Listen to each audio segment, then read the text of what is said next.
नाज़रीन आदाब, आप देख रहे हैं आईएनएन चैनल। मैं हूं शेख अहमद अली। आज की ख़ास बात में हम देखेंगे कई अहम कौमी और बैनुल अक़वामी ख़बरें। कोरोना की मार की वजह से समाज के तमाम तबक़ात माशी तौर पर परेशान हैं। ऐसे में वो ज़रूरी चीज़ों की ख़रीदारी को ही तरजीह दे रहे हैं, जिसकी वजह से ऑटोमोबाइल और इलेक्ट्रॉनिक अशिया की फ़रोख्त पर बुरा असर पड़ा है। मार्केट के सर्वे पर इस बात का इंकशाफ हुआ कि पिछले माह इलेक्ट्रॉनिक अशिया की खरीदी में 65% तक की कमी आई है। लोग ऑटोमोबाइल्स के साथ साथ TV, air condition, smartphones, refrigerators, washing machine जैसी अशिया खरीदने से एहतियात कर रहे हैं। पिछले माह के मुकाबले अप्रैल से तकाबुल किया जाए तो उसकी फरोख्त में भारी कमी आई है। कोरोना की दूसरी लहर के दौरान जहां खरीदारी में कमी आई है, वहीं इसकी तैयारी पर भी असर पड़ा है। हालांकि मौसम गर्मा शदीद था, लेकिन लोगों की जेबें लॉकडाउन की वजह से भरी हुई नहीं थी, जिसकी वजह से गुज़िश्ता माह एसी इंडस्ट्री को करीब 22,000 करोड़ रुपए का नुकसान हुआ। ऑटोमोबाइल की अगर बात करें तो पिछले माह फैक्ट्रियों में प्रोडक्शन रुक गया था और शोरूम्स बंद थे। जारिया साल अप्रैल में 2,86,000 गाड़ियां फरोख्त हुई थी, जबकि मई के महीने में सिर्फ 1 लाख गाड़ियां ही फरोख्त हुई। एक ऑटोमोबाइल कंपनी के चीफ एग्जीक्यूटिव का कहना है कि अब केसेस में कमी हो रही है, हो सकता है कि हालात बेहतर होंगे। कोरोना की वजह से फोन्स की तैयारी पर भी असर पड़ा। फॉक्सकॉन, विस्ट्रॉन, ओप्पो, योयो, सैमसंग जैसी बड़े हैंडसेट तैयार करने वाली कंपनियों में प्रोडक्शन पर वर्कर्स की कमी की वजह से असर पड़ा और 50% तक प्रोडक्शन रुक गया। सर्विस सेक्टर की बात करें तो मई में सर्विस सेक्टर में ज़बरदस्त गिरावट आई। एक्टिविटी इंडेक्स 54 से 46 पर पहुंच गया। हम आपको बता दें कि आईएचएस की जानिब से माहाना की बुनियाद पर मैन्युफैक्चरिंग और सर्विसेज के शोबे का डेटा जारी किया जाता है। इंडेक्स 50 से ऊपर रहा तो इजाफा और 50 से नीचे रहा तो गिरावट का इशारा होता है, जबकि 50 स्टेबिलिटी की निशानदही करता है। मई के महीने में मुल्क के सर्विस सेक्टर में ज़बरदस्त गिरावट देखने में आई है और आईएचएस मार्केट की जानिब से जारी करदा India services business activity index घटकर 46.4 रह गया, जबकि अप्रैल में यह 54 पर था। सर्विस सेक्टर्स इंडेक्स में 8 माह में पहली बार कमी देखने में आई। आईएचएस मार्केट के पैनल मेंबरों का कहना है कि कोविड-19 के इन्फेक्शन के तेजी से फैलाव और उसकी वजह से आयत पाबंदियों की वजह से खिदमात का सेक्टर दबाव में आ गया। इन आंकड़ों पर अपना रद्द-ए-अमल जाहिर करते हुए आईएचएस मार्केट की economic associate director Pollyanna De Lima ने कहा कि मैन्युफैक्चरिंग का शोबा मई में अपनी गर्दन को पानी से ऊपर रखने में कामयाब रहा था, लेकिन वबाई अमराज फैल जाने के बाद खिदमात यानी सर्विसेज का शोबा इसमें जद्दोजहद करता नजर आ रहा है। कोविड-19 के केसेस में इजाफे और उसकी वजह से आयत पाबंदियों की वजह से हिंदुस्तानी सर्विसेज की मुल्की और आलमी तलब में कमी वाक़ई हुई है। 8 महीनों में पहली बार मजमूई फरोख्त में भी गिरावट दर्ज की गई है। आलमी वबा से पैदा शुदा सूरत हाल और हुकूमत की पॉलिसियों के नतीजे में न सिर्फ मुल्क की मईशत को ज़बरदस्त नुकसान पहुंचा, बल्कि बेरोज़गारी की शरह में तशवीशनाक हद तक इजाफा हुआ। बैनुल अक़वामी लेबर ऑर्गेनाइजेशन यानी ILO के मुताबिक साल 2020 के दौरान मुल्क में बेरोज़गारी की शरह बढ़कर 7.11% हो गई, जो कि गुज़िश्ता 3 दहाइयों में सबसे ज़्यादा है। मुल्क में पहले ही बेरोज़गारी काफ़ी ज़्यादा थी, जिसके बाद अब कोरोना की आलमी लहर की वजह से कई सनतों और कारोबार को नुकसान पहुंचा और मौजूदा हालात ने बची कुची कसर भी पूरी कर दी। इस वबा की वजह से मुल्क के दही इलाकों के साथ साथ शहरी इलाकों में भी बेरोज़गारी की शरह में तेज़ी के साथ इजाफा हुआ। मई के अवाखिर में शहरों में बेरोज़गारी की शरह 27 बेसिस पॉइंट से घटकर 17.41% पर पहुंच गई। इन खदशात का इजहार किया जा रहा है कि अगर हालात पर काबू नहीं पाया गया तो शहरों में बेरोज़गारी की शरह बढ़कर गुज़िश्ता साल के उरूज पर यानी 27.1% पर पहुंच सकती है।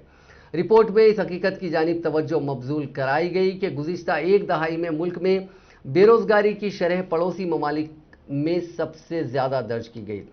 साल 2009 तक श्रीलंका में बेरोज़गारी की शरह सबसे ज़्यादा थी। अप्रैल में कोरोना की दूसरी लहर की शिद्दत के अख्तियार करने के बाद से ताहाल मुसलसिल बेरोज़गारी की शरह में इजाफा देखा जा रहा है। माहिरीन के मुताबिक लॉकडाउन की वजह से इब्तिदा में गैर मुनज़्ज़म शोबा यानी नॉन ऑर्गेनाइज सेक्टर से वाबस्ता अफराद का रोज़गार मुतासिर हुआ और अब आहिस्ता आहिस्ता ऑर्गेनाइज सेक्टर और महफूज यानी रिजर्व्ड एम्प्लॉयज से वाबस्ता अफराद की मुलाजिमतों पर भी खतरे के बादल मंडला रहे हैं। अनएम्प्लॉयमेंट रेट यानी बेरोजगारी की शरह में इजाफा पहली मर्तबा नहीं हुआ, बल्कि इससे पहले भी यही सूरत हाल देखी जा चुकी है। हालांकि उस वक्त आलमी वबा का दूर दूर तक नामो निशान नहीं था।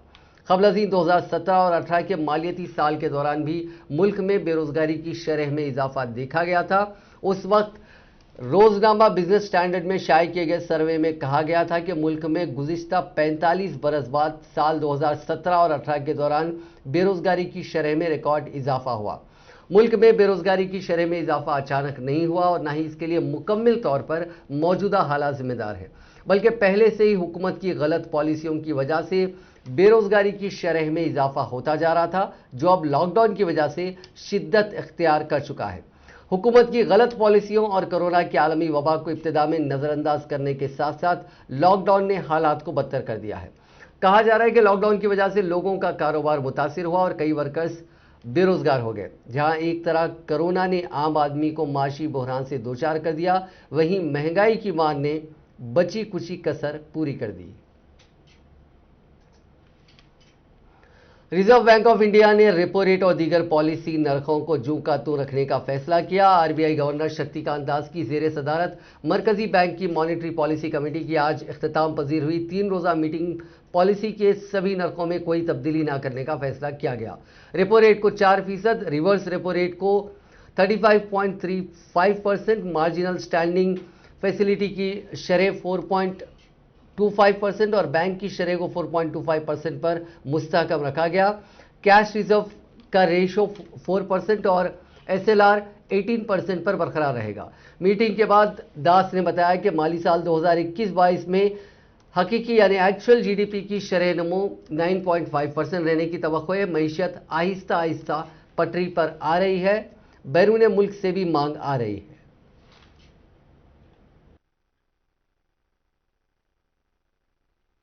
The hour is for enhanced and targeted policy support for exports. It is opportune now to give further policy push by focusing on quality and scalability. Notwithstanding the sequential decline of indicators of rural demand in April, rural demand is expected to remain strong as forecast of a normal monsoon bodes well for sustaining its buoyancy going forward.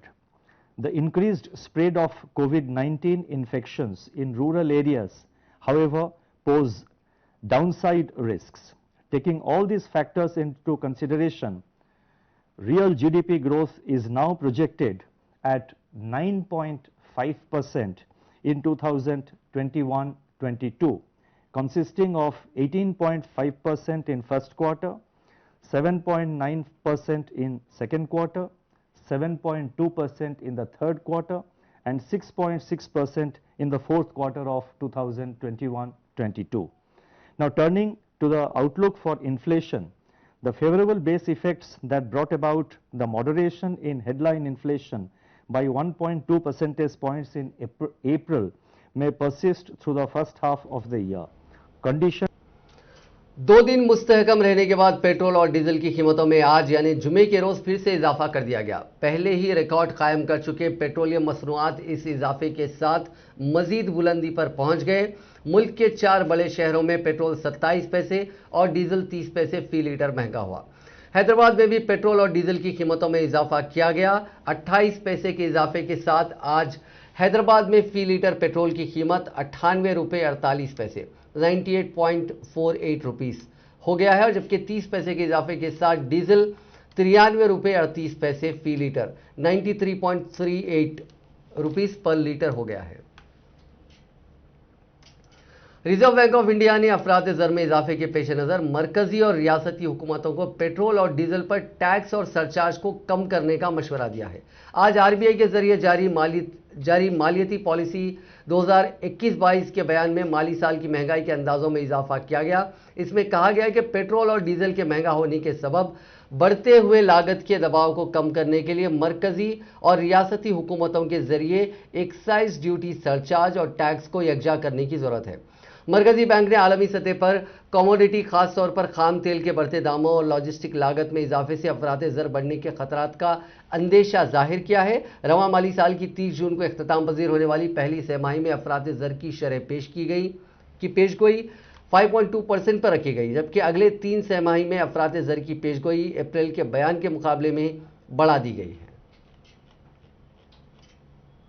अब बात corona virus की। दुनिया भर में पिछले 24 घंटों में 4,74,000 corona मुतासरीन की पहचान हुई। इस दौरान 10,734 लोगों की इस वबा की वजह से मौत हुई। कोरोना केसेस के मामले में हिंदुस्तान अमेरिका के बाद दूसरे नंबर पर आ गया है। अमेरिका में अब तक 3,41,74,000 लोग कोरोना से मुतासिर हो चुके हैं। वहीं हिंदुस्तान में यह आंकड़ा 2,85,43,000 के पार पहुंच चुका है। उधर अमेरिका ने दूसरे मुल्कों को दिए जाने वाले 8 करोड़ डोज में से 2.5 करोड़ डोज बांटने का ऐलान कर दिया है। अमेरिका में इंडियन एम्बेसडर टीएस सिंधु ने बताया कि अमेरिका जो 2.5 करोड़ वैक्सीन दूसरे मुल्कों को मुफ्त में दे रहा है, इसमें हिंदुस्तान का भी एक बड़ा हिस्सा होगा। हालांकि अभी यह तय नहीं है कि हिंदुस्तान को कितनी वैक्सीन मिलेगी। ब्रिटेन में 12 से 15 साल के बच्चों को फाइजर बायोएनटेक की वैक्सीन को ड्रग रेगुलेटर ने मंजूरी दे दी है। Medicine and health care products regulatory की सीईओ जून रायन ने बताया कि फाइजर की वैक्सीन महफूज और असरदार है। इससे पहले यूरोपियन यूनियन और अमेरिका में इस एज ग्रुप के लिए फाइजर को मंजूरी दी जा चुकी है। इधर हिंदुस्तान में भी 2 से 18 साल के बच्चों पर कोवैक्सीन के ट्रायल जारी हैं। इस बीच बच्चों के लिए एक और वैक्सीन जल्द मिलने की उम्मीद बढ़ गई है। एम्स के यानी all India institute of medical sciences के डायरेक्टर डॉक्टर रणदीप गुलेरिया ने कहा कि अमेरिकी कंपनी फाइजर की वैक्सीन भी बच्चों को लगाई जा सकेगी।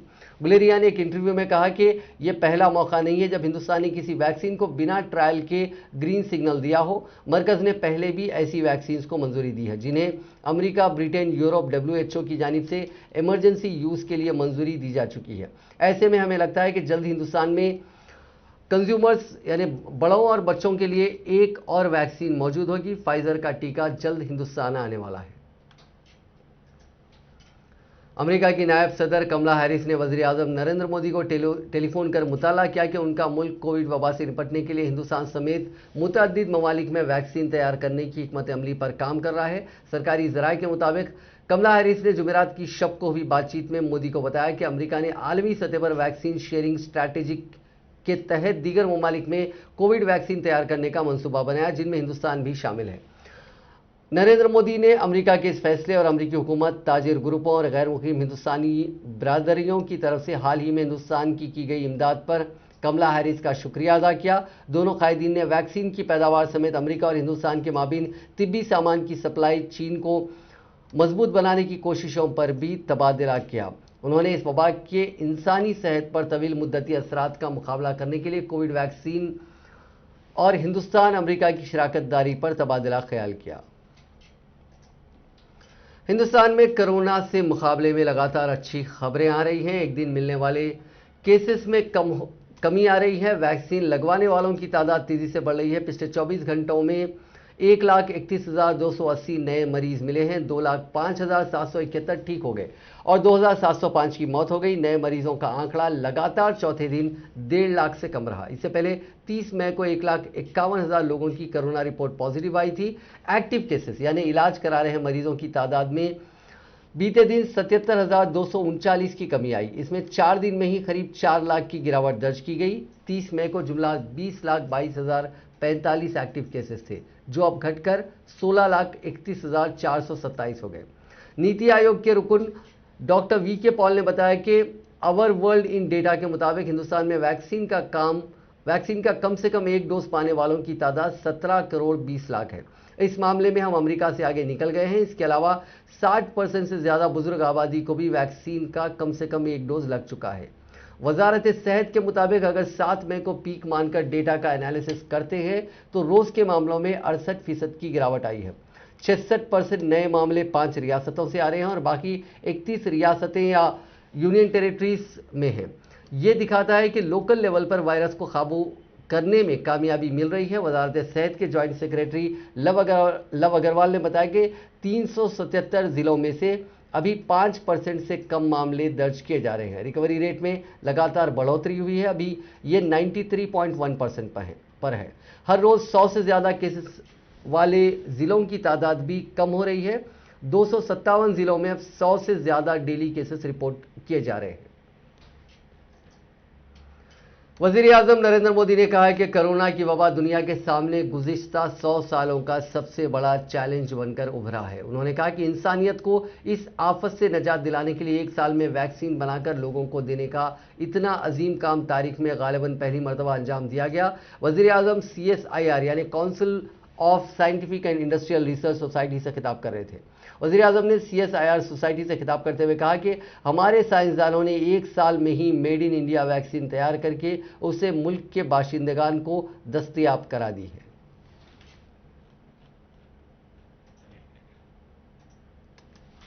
किसी आइडिया को थियरी के रूप में लाना, लैब में उसका प्रैक्टिकल करना और फिर इंप्लीमेंट करते समाज यानी समाज को उसको फिर सुपुर्द कर दे जाना, ये काम पिछले 1.5 सालों में हमारे वैज्ञानिकों ने जिस स्केल और स्पीड पर किया है वो अप्रत्याशित है। मानवता को इतनी बड़ी आपदा से उबारने के लिए 1 साल के भीतर वैक्सीन बनाकर लोगों को दे देने का ये इतना बड़ा काम इतिहास में पहली बार हुआ होगा शायद। बीती शताब्दी का अनुभव है, जब पहले कोई खोज दुनिया के दूसरे देशों में होती थी तो भारत को उसके लिए कई कई साल तक इंतजार करना पड़ता था। लेकिन आज हमारे देश के वैज्ञानिक दूसरे देशों के साथ कंधे से कंधा मिलाकर मानव जाति की सेवा करने में जुटे हुए हैं, चल रहे हैं, उतनी ही तेज गति से काम कर रहे हैं। हमारे वैज्ञानिकों ने 1 साल में he made in India corona vaccine बनाई और देशवासियों के लिए उपलब्ध करवा दी। 1 साल में ही हमारे वैज्ञानिकों ने कोविड टेस्टिंग किट्स और अपनी जरूरी उपकरणों से देश को आत्मनिर्भर बना दिया। इतने कम समय में ही हमारे वैज्ञानिकों ने कोरोना से लड़ाई। कांग्रेस ने आज टीकाकारी के लिए बजट में किए गए 35,000 करोड़ रुपए के इल्तिजाम में से सिर्फ 13% खर्च करने पर हुकूमत को निशाना बनाते हुए कहा कि उसे बताना चाहिए कि कोरोना के जबरदस्त बहरान से निपटने के लिए बजट की रकम का इस्तेमाल क्यों नहीं किया गया। इस पर हैरत का इजहार करते हुए कांग्रेस ने ट्विटर पर बताया कि टीकाकारी के लिए बजट में ऐलान करदा 35,000 करोड़ में से सिर्फ 13% रकम खर्च। कोऑपरेटिव फेडरलिज्म का नारा लगाने वाली हुकूमत टीकाकारी का बोझ रियासतों पर डाल रही है। मोदी हुकूमत के मनमानी और गैर जिम्मेदाराना रवैये की वजह से मुल्क गहरे बहरान में पहुंच गया है। इससे कबल पार्टी के तर्जुमान अभिषेक मनु सिंघवी ने प्रेस कॉन्फ्रेंस में कहा था कि जिस तरह से सुप्रीम कोर्ट ने हुकूमत से वैक्सीनेशन के हवाले से सवाल किया है, उससे वाज़ेह होता है कि हुकूमत की टीकाकारी की पॉलिसी बेबुनियाद, बेमेल और बेकार है। टीकाकारी को लेकर हुकूमत की चारों तरफ से तनकीदें हो रही हैं। नौजवानों के लिए टीकाकारी के ऐलान के बावजूद रियासतों के पास मतलूबा टीके नहीं हैं, जिसकी वजह से टीकाकारी के कई मराकज़ को बंद करना पड़ा है। कांग्रेस की जनरल सेक्रेटरी प्रियंका गांधी वाड्रा ने मुल्क भर में बड़ी तादाद में ब्लैक फंगस के मामले रिपोर्ट होने पर तशवीश का इजहार करते हुए मोदी हुकूमत से इस बीमारी के इलाज के लिए इंतजाम करने का मुतालबा किया। उन्होंने कहा कि हिंदुस्तान को दुनिया का दवाखाना होने का एजाज़ हासिल है, लेकिन यह बदकिस्मती का मकाम है कि यहाँ के अवाम अद्वियात की किल्लत से दोचार है। प्रियंका गांधी ने वज़ीर-ए-आज़म नरेंद्र मोदी के नाम एक मकतूब तहरीर करते हुए मुतालबा किया कि इस बीमारी के मरीजों के इलाज में इस्तेमाल होने वाले इंजेक्शनों को वाफर मिकदार में दस्तयाब कराया जाए। प्रियंका गांधी ने मकतूब में लिखा कि मुल्क भर से लोग म्यूकोमाइकोसिस यानी ब्लैक फंगस के इंजेक्शनों के लिए गुहार लगा रहे हैं। इंदौर में एक बेटी की अपने वालिद के लिए इंजेक्शन की गुहार और दिल्ली के आर्मी हॉस्पिटल में इंजेक्शन की किल्लत ने मुल्क की आंखें नम कर दी हैं। एक तरफ ब्लैक फंगस के मरीजों की तादाद बढ़कर 11,000 से ज़्यादा हो चुकी है और दूसरी तरफ इंजेक्शन खातिर ख्वाह तादाद में मौजूद नहीं है, जबकि म्यूकोरमाइकोसिस जैसी बीमारियों में शरह-अमवात 50% से ज़्यादा है। प्रियंका गांधी ने वज़ीर-ए-आज़म से अपनी अपील में ब्लैक फंगस में इस्तेमाल होने वाले इंजेक्शन के महंगे दामों पर भी सवाल उठाया। उन्होंने कहा कि इंजेक्शन पर लाखों रुपए का खर्च आ रहा है और इस वबा का इलाज सेहत से मुतालिक स्कीम आयुष्मान के दायरे में भी नहीं आता। उन्होंने अपील की कि ब्लैक फंगस के इलाज को भी आयुष्मान के दायरे में लाकर उसके इंजेक्शन मुफ्त में दस्तयाब कराए जाएं। प्रियंका गांधी ने कहा कि ब्लैक फंगस को वबा करार दिया जा चुका है, लेकिन 25 मई के बाद हुकूमत ने इसके आदाद-ओ-शुमार जारी नहीं किए हैं। मकामी खबरों के मुताबिक इसके मामलों में लगातार इजाफा हो रहा है, लिहाजा इस वबा के आदाद-ओ-शुमार को भी कोरोना की तर्ज पर राज नहीं रखना चाहिए। प्रियंका गांधी ने वज़ीर-ए-आज़म से कहा कि बेदारी के लिए अवाम के दरमियान सही हक़ाइक़ पेश किया जाना ज़रूरी है। केरला के वज़ीर ख़ज़ाना के.एन. बालागोपाल ने जुमे के रोज़ असेंबली में पेश किए गए रिवाइज्ड बजट 2021-22 में 20,000 करोड़ रुपए के दूसरे कोविड पैकेज का ऐलान किया। वज़ीर आला पिनाराई विजयन की सरबराही में हुकूमत के दूसरे मियाद का पहला बजट पेश करते हुए बालागोपाल ने कहा कि इस पैकेज में 2,800 करोड़ रुपए सेहत के शोबे में हंगामी सूरत-ए-हाल से निपटने के लिए मख्तस किए गए हैं। उन्होंने बताया कि इस पैकेज में 8,900 करोड़ रुपए ऐसे अफराद को माली इमदाद के लिए जो कोरोना की दूसरी लहर के दौरान अपनी माश से महरूम हो गए हैं और माशी बहरान से निपटने के लिए दिए गए कर्जों पर सूद सब्सिडी के लिए 8,300 करोड़ रुपए शामिल हैं। वज़ीर ख़ज़ाना ने कहा कि 18 साल से ज़्यादा उम्र के लोगों को मुफ्त टीके लगाने के लिए 1,000 करोड़ रुपए शामिल किए गए हैं। वैक्सीनेशन से मुतालिक आलात की खरीदी के लिए 500 करोड़ रुपए शामिल किया गया है। बालागोपाल ने बताया कि रियासत में 150 मीट्रिक टन की गुंजाइश वाला ऑक्सीजन प्लांट कायम किया जाएगा। इस वबा से निपटने के लिए हर मेडिकल कॉलेज हॉस्पिटल में खुसूसी ब्लॉक बनाने की तजवीज़ को भी इस बजट में शामिल किया गया। रवां साल तिरुवनंतपुरम और कोझिकोड मेडिकल कॉलेजों में आइसोलेशन ब्लॉक कायम करने के लिए 50 करोड़ रुपए मख्तस किए गए हैं। केरल और लक्षद्वीप को भिगोने के बाद मानसून जुमे के रोज कर्नाटक पहुंच गया। जनूबी और शुमाली कर्नाटका के साथ तमिलनाडु और आंध्र प्रदेश के कुछ हिस्सों में भी बारिश हो रही है। केरल और लक्षद्वीप में पिछले 24 घंटे से रुक रुक कर बादल बरस रहे हैं। महकमे मौसमियात ने केरल में 12 घंटों के अंदर भारी बारिश का अलर्ट जारी किया है। पिछले 24 घंटों में केरल के त्रिशूर में 11 सेंटीमीटर, कोची में 9 सेंटीमीटर बारिश रिकॉर्ड की गई है। मानसून मध्य प्रदेश में 20 जून तो राजस्थान में 25 जून तक पहुंच सकता है। पहले ताउते फिर उसके बाद यास तूफान के असर की वजह से इस बार मुल्क के ज़्यादातर रियासतों में अलग अलग इसका मौसम पे असर दिखा है। आईएमडी के मुताबिक दिल्ली में गर्मी का ये पहला सीजन हो सकता है जिसमें लू नहीं चलेगी। दिल्ली हाईकोर्ट ने बॉलीवुड अदाकारा जूही चावला के खिलाफ फैसला दिया। उनकी जानिब से मुल्क में 5G वायरलेस नेटवर्क की इजाजत न देने से मुतालिक दायर की गई दरखास्त को मुस्तरद कर दिया और अदालत ने 20 लाख रुपए जुर्माना भी किया। अदालत ने अपने फैसले में कहा कि जूही चावला ने अदलिया का गलत इस्तेमाल किया। अदलिया ने इस मौके पर यह तबसरा किया कि मुकदमा सिर्फ तशहीर के लिए दायर किया गया था। अदालत ने कहा कि जूही चावला ने मुकदमे की समाअत सोशल मीडिया पर फैलाई थी, जिसकी वजह से 3 बार मुकदमे की समाअत में रुकावट हुई क्योंकि एक शख्स ने समाअत के दौरान गाने गाए।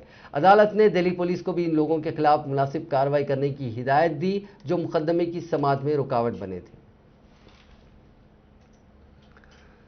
बीजेपी के 1-2 नहीं बल्कि 33 एमएलएज ऐसे हैं जो दोबारा बरसरे इख्तिदार तृणमूल कांग्रेस में जाना चाहते हैं। इंतखाबात से पहले वेस्ट बंगाल में टीएमसी से भी 23 एमएलएज ऐसे थे जो बीजेपी में शामिल हो गए थे। इनमें से 13 को पार्टी ने टिकट दिया था। दावा किया जा रहा है कि 33 एमएलएज तो टीएमसी के राब्ते में हैं। इसके अलावा बीजेपी के रियासती नायब सदर मुकुल राय के बेटे शुभ्रांशु भी तृणमूल ज्वाइन करना चाहते हैं। हालांकि बीजेपी तर्जुमान शमीक भट्टाचार्य ने इसे अफवाह करार दिया। उन्होंने कहा कि जो लोग उन्हें 33 का आंकड़ा दे रहे हैं वो उन्हें 72 की तादाद बता सकते हैं क्योंकि ये दावा झूठा है। शुभ्रांशु के बीजेपी में जाने का डिस्कशन तब शुरू हुआ जब उन्होंने अपनी एक पोस्ट के जरिए मरकजी हुकूमत को ही कटघरे में खड़ा कर दिया था। उन्होंने फेसबुक पर लिखा था कि जनता की जानिब से चुनी गई हुकूमत की तनकीद करने के बजाय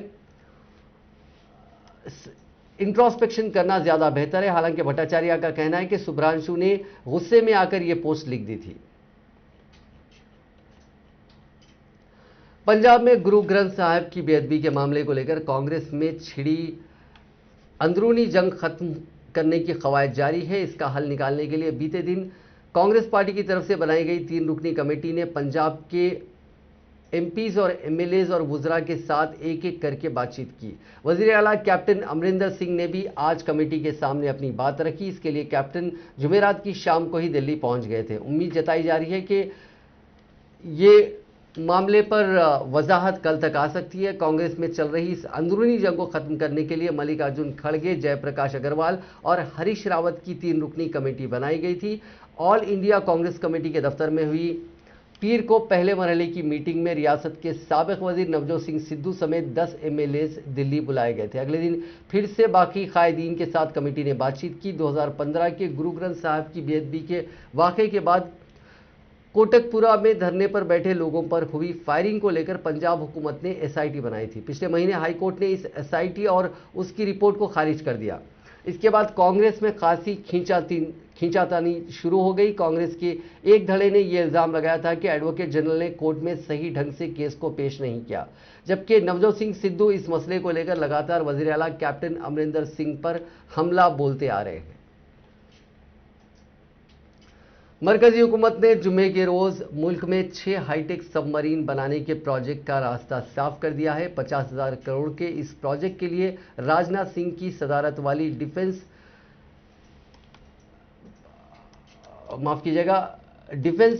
एग्जीबिशन काउंसिल ने यानी डीएसी ने 2 कंपनियों को शॉर्टलिस्ट कर लिया है। डीएसी ने हिंदुस्तानी कंपनी मेजागॉन डॉक्स एमडीएल और लार्सन एंड टोब्रो एलएनटी का रिक्वेस्ट फॉर प्रपोजल या टेंडर मंजूर कर लिया है। इन कंपनियों को डीजल इलेक्ट्रिक प्रोग्राम का जिम्मा सौंपा जाएगा। इस प्रोजेक्ट को इसे प्रोजेक्ट 75 इंडिया या P751 का नाम दिया गया है। अब ये कंपनियां 5 चुनिंदा बैरूनी शिपयार्ड्स के साथ टाई अप करेंगी ताकि अपनी फाइनेंशियल और टेक्निकल बोली लगा सकें। डील से जुड़े एक ओहदेदार ने बताया कि बोली लगाने और किसी बोली के फाइनल होने में 1 साल का वक्त लगेगा। इसके बाद असल कॉन्ट्रैक्ट तैयार होगा और उस पर साइन होंगे। इसके बाद पहली सबमरीन की डिलीवरी करीब 7 साल बाद होगी, यानी मौजूदा वक्त से 8 साल बाद। इस पूरे प्रोजेक्ट पर अगले 10 से 12 साल तक 50,000 करोड़ का बजट खर्च किया जाएगा। प्रोजेक्ट 75 के तहत बनने वाली सबमरीन का साइज हमारे पास मौजूद स्कॉर्पियन सबमरीन से दुगना होगा। नेवी इन सबमरीन में बेहद मजबूत फायर पावर चाहती है। इंडियन नेवी ने एंटी शिप क्रूज मिसाइल और लैंड अटैक क्रूज मिसाइल इन सबमरीन में लगाने की डिमांड की है। इस डील को mother of all under water combat deals कहा जा रहा है। इसमें पानी से जमीन पर मारने वाली क्रूज मिसाइल रहेंगी। इसके अलावा पानी और हवा में भी इसकी जो कैपेसिटी है वो काफ़ी असरदार होगी। हिंदुस्तान को इस तरह की कैपेसिटी की ज़रूरत 2007 से है। ऐसे में सबमरीन प्रोजेक्ट डिफेंस सेक्टर के लिए बेहद अहम है। महाराष्ट्र के जिले थाने के बदलापुर में वाक़ एक सनती यूनिट में गैस लीकेज होने की वजह से 3 किलोमीटर के दायरे में रहने वाले अफराद मुतासिर हो गए हैं। सरकारी ज़राए के मुताबिक ये वाक़या जुमेरात की शब तकरीबन 11:20 पर पेश आया, जब बदलापुर ईस्ट में शेरगांव MIDC आपटेवाड़ी के करीब Noble Intermediates Limited industrial unit से गैस का रिसाव हुआ। इब्तदाई तफ्तीश से मालूम हुआ कि सल्फ्यूरिक एसिड और बेंजाइल एसिड के ज़्यादा गर्म होने की वजह से कीमियाई रद्द-ए-अमल हुआ, जिसकी वजह से गैस का रिसाव हुआ। उन्होंने बताया कि गैस के अखराज के बाद 3 किलोमीटर के दायरे में रहने वाले लोगों ने सांस लेने में दिक्कत और आंखों में जलन की शिकायत की। वाक़े की इत्तला मिलते ही बदलापुर म्यूनसिपल काउंसिल के 2 और शेरगांव MIDC से 1 फायर ब्रिगेड मौके पर पहुंच गई। तकरीबन 1 घंटे के बाद सूरत हाल पर काबू पाया गया।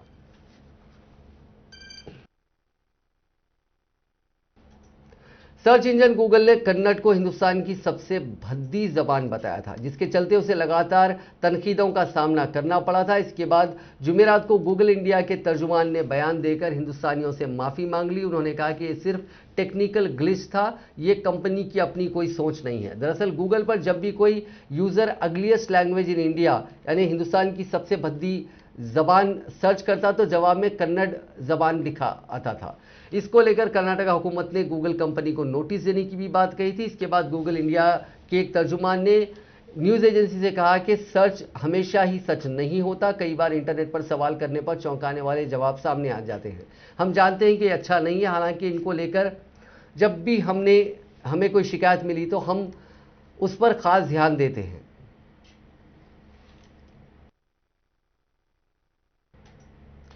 नाजरीन, आज की खास बात में बस इतना ही। आपसे कल मुलाकात होगी नई खबरों के साथ, नए एनालिसिस के साथ। फिलहाल दीजिए इजाजत। खुदा हाफिज।